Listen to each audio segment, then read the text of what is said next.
이 새벽에 오신 여러분들의 간구가 하나님 앞에 상달되는 은혜의 새벽 되기를 주의 이름으로 축원합니다. 15절 말씀에 보면 이렇게 기록합니다. 내가 유다 모든 형제 곧 에브라임 온 자손을 쫓아낸 것 같이 내 앞에서 너희를 쫓아내리라 라고 말씀을 하고 있습니다. 여러분에게 계속 말씀을 하지만은 이 예레미야는 유다 사람입니다. 그러니까 이스라엘이라고 하는 나라가 분열이 되어 있을 때에 사역을 하던 사람들이 둘로 나눠집니다. 엘리야나 엘리사나 이런 사람들은 북쪽 이스라엘 사람들입니다. 그래서 그쪽에서 사역을 했었고, 이사야라든지 지금 예레미야라든지 이 사람들은 남쪽 유다에서 활동했던 그런 선지자들입니다. 그러니까 이 남쪽에서 사역을 할 때에 말씀을 하나님으로부터 받아 전달하는 1차적 대상이 누구냐? 그게 바로 유다인들입니다. 그러니까 남쪽에 있는 유다인들을 향하여 하나님의 말씀을 받고 그들에게 전달하고 있는 이 사람들이 예레미야, 이사야 이런 분들입니다. 그렇기 때문에 여기에서 내 형제 에브라임 자손을 쫓아낸 것 같이 너희들도 내 앞에서 쫓아나겠다 라고 말씀을 할 때에 여기에 에브라임 온 자손이라고 하면 그들은 누구를 말하는가 라는 거죠. 여기에 온 에브라임이라고 할 때에 북이스라엘을 말하고 있다 이런 말입니다. 그러면 왜 북이스라엘을 에브라임이라고 말하는 걸까? 라는 거죠. 우리가 남북, 그러니까 남쪽은 유다고 북쪽은 이스라엘인데 분열이 되어질 때에 누구를 중심하여 북쪽 나라가 세워졌느냐? 여로보암이에요. 그러면 이 여로보암이라는 사람이 누구냐? 바로 솔로몬이 왕으로 있을 때에 솔로몬의 옆에서 국정을 돕는 아주 높은 고위직의 공문이었습니다. 그런데 이 에브라임이 솔로몬 왕에게 이러면 안 됩니다 라고 직언을 하게 될 때에 왕이 이 여로보암을 싫어했어요. 그래야 도망을 가게 되잖아요. 그래서 애굽에서 지내게 됩니다. 근데 솔로몬이 죽죠. 그리고 그 아들 르흐보암이 왕이 됩니다. 그때에 많은 국민들의 대표가 왕에게 와서 부탁을 하죠. 폐하의 선친 솔로몬께서는 국민에게 두 가지 무거운 짐을 져줬습니다. 하나는 세금입니다. 세금이 너무 많습니다. 두 번째로는 노동력 동원입니다.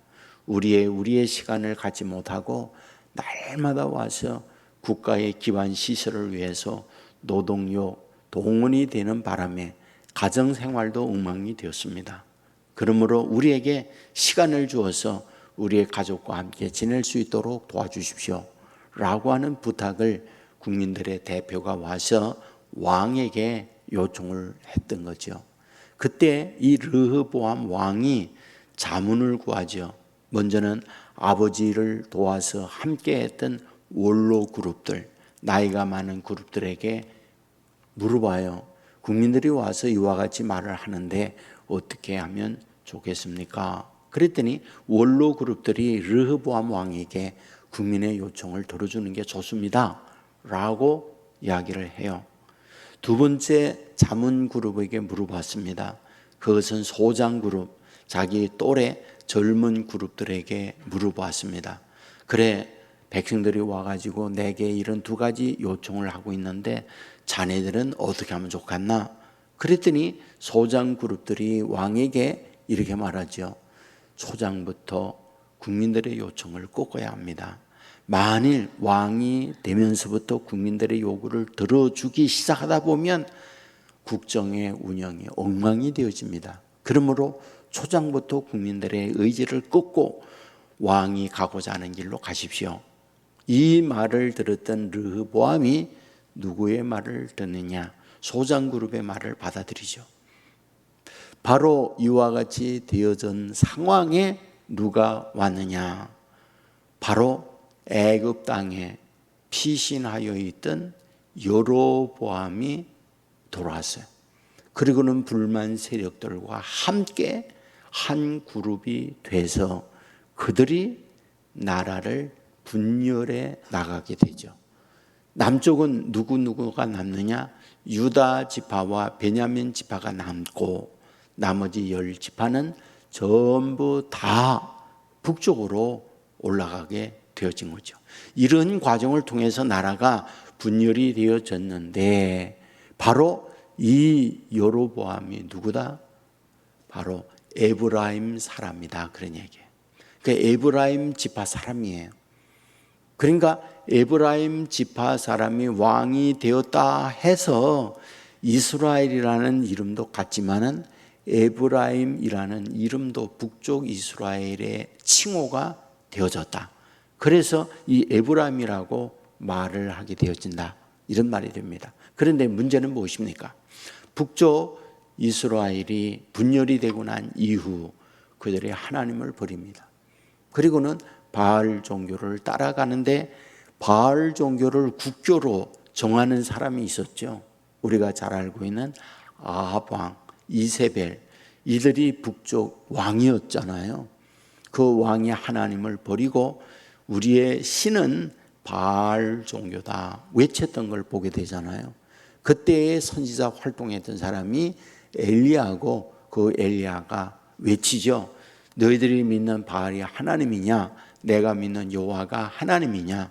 그러면 하나님이 진짜 바알인지 여호와인지 대결을 하자. 그래서 갈멜산에서 영적 대결을 합니다.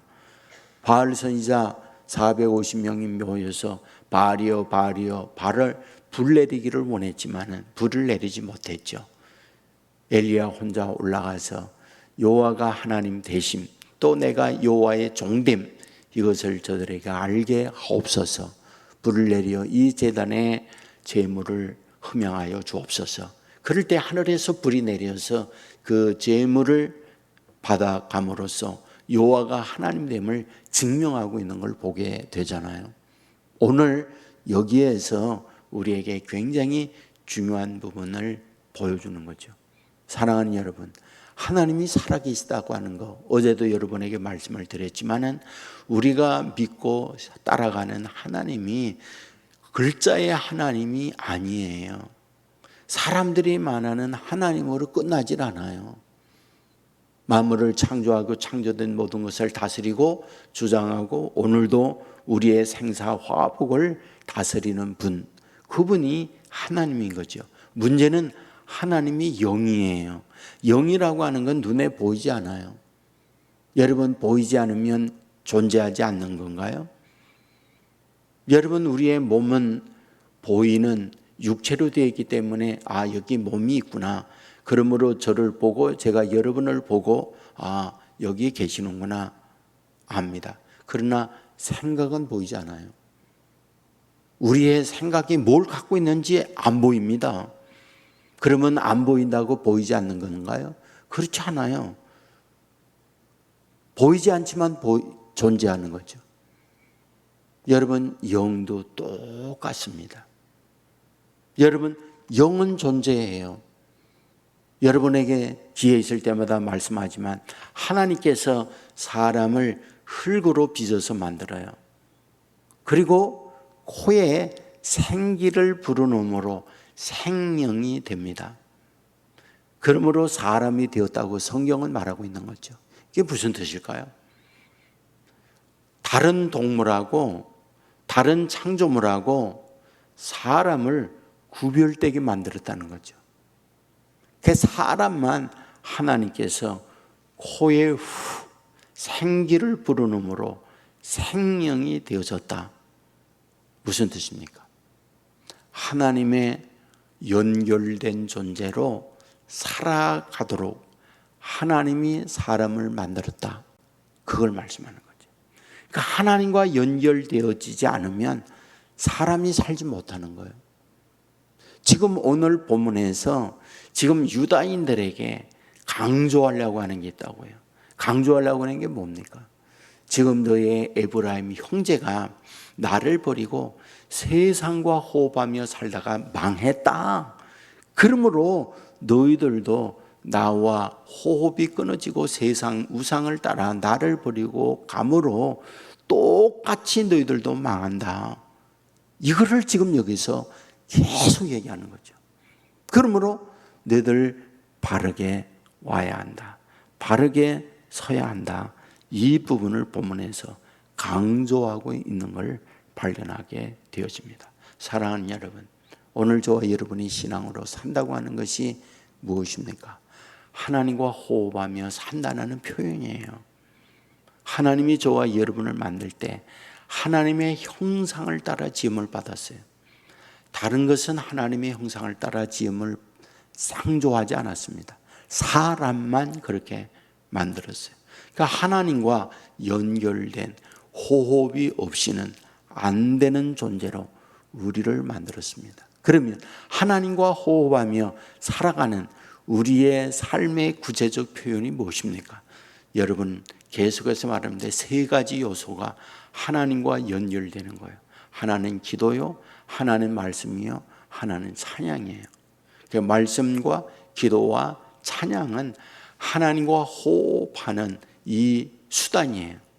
그래서 찬송하고, 그래서 기도하고, 그래서 말씀을 묵상하고 말씀을 따르고, 이 세 가지 수단을 통해서 하나님과 연결할 때에 우리의 영혼이 소성함을 입는 거죠. 우리가 음식을 먹음으로 육체의 건강을 주듯 우리에게 영의 양식의 공급을 얻어야 우리의 영혼이 사는 거잖아요. 저는 우리 교회에 주일 와서 예배를 드리고 헌신하고 이런 분들 너무 소중하잖아요. 그런데 저는 새벽에 와서 정말 여러분의 기도, 여러분의 하나님 앞에 부르짖음, 이것이 온 세계 교회를 살리는 원동력이다. 저는 이런 확신을 갖고 있어요. 기도하는 여러분들이 얼마나 소중합니까? 이 새벽에도 이런 마음으로 하나님께 기도하고 하나님께 연결됨으로 우리의 영혼이 살고 범사가 잘되고 강건케 하는 축복을 받을 수 있는 저와 여러분이 될 뿐 아니라 여러분의 이와 같은 새벽의 기도를 통하여 온 세계 교회에 영적 불이 붙는 우리 교회가 될 수 있기를 주의 이름으로 축원합니다. 기도하겠습니다. 은혜로우신 아버지 하나님, 우리를 깨워주시고 주의 전으로 인도해 주시니 감사함을 드립니다. 오늘 우리가 말씀을 보았습니다. 너의 형제 에브라임 온 자손 쫓아낸 것 같이 내 앞에서 너희들을 쫓아내 버리겠다라고 책망하고 있는 말씀을 보았습니다. 아버지 하나님이 사람을 만들 때 다른 창조물과 다르게 하나님이 흙으로 사람을 빚어 만들어 주시고 그 코에 생기를 불어넣음으로 생명이 되어 하나님의 형상을 따라 지음바 되었다고 말씀해 주었습니다. 하나님과 연결되어 하나님과 호흡하며 살 존재로 하나님이 만들어 주었습니다. 하지만은 하나님을 버리고 우상을 따라 살다가 망한 유다, 망한 또 에브라임을 책망하고 있는 것을 보았습니다. 주여, 이 시대를 살아가고 있는 하나님의 자녀들, 하나님과 연결하여 영적으로 살아나는 하나님의 자녀들 되게 하여 주옵소서. 찬양하게 하시고 기도하게 하시고 말씀을 따라 삶으로 영적 호흡이 영적 양식을 공급받으며 우리의 영혼이 잘된 같이 범사가 잘되고 강건케 하는 축복을 누리는 자녀들 되게 하여 주시옵소서. 기도합니다. 이와 같이 간구하는 주의 자녀들로 인하여 온 세계 교회가 성령이 충만한 교회, 하나님의 역사가 있는 교회, 기도의 응답이 있는 교회가 되게 하여 주옵소서. 질병이 치유되게 하시고 두려움이 사라지게 하시고 염려, 근심이 평안과 축복으로 바꿔지는 교회가 되게 하여 주시옵소서. 추석 연휴 마지막 날입니다. 출타 중에 있는 이들 안전하게 돌아오게 해 주시고 가족들과 만나게 되어질 때에 주의 사랑으로 온 가족을 품으며 때로는 불편한 일이 있다 할지라도 사랑으로 화해하며 아름다운 가족들 만들어가는 믿음의 사람들 되게 하여 주시옵소서. 드려지는 헌금이 싸우니 받아주시고 가정 위에 한없는 은혜를 내려 주시고 또한 어려운 수재를 당한 곳에 헌금을 드린 권사님이 계십니다. 가정 후에 동일한 귀한 은혜와 넘치는 복을 허락하여 주시옵소서. 오늘도 어디에 있든지 주와 동행하며 믿음으로 승리하는 자녀들 삼아 주실 줄 믿고 죄악에서 우리를 구원해 주신 예수님 이름으로 기도드리옵나이다. 아멘.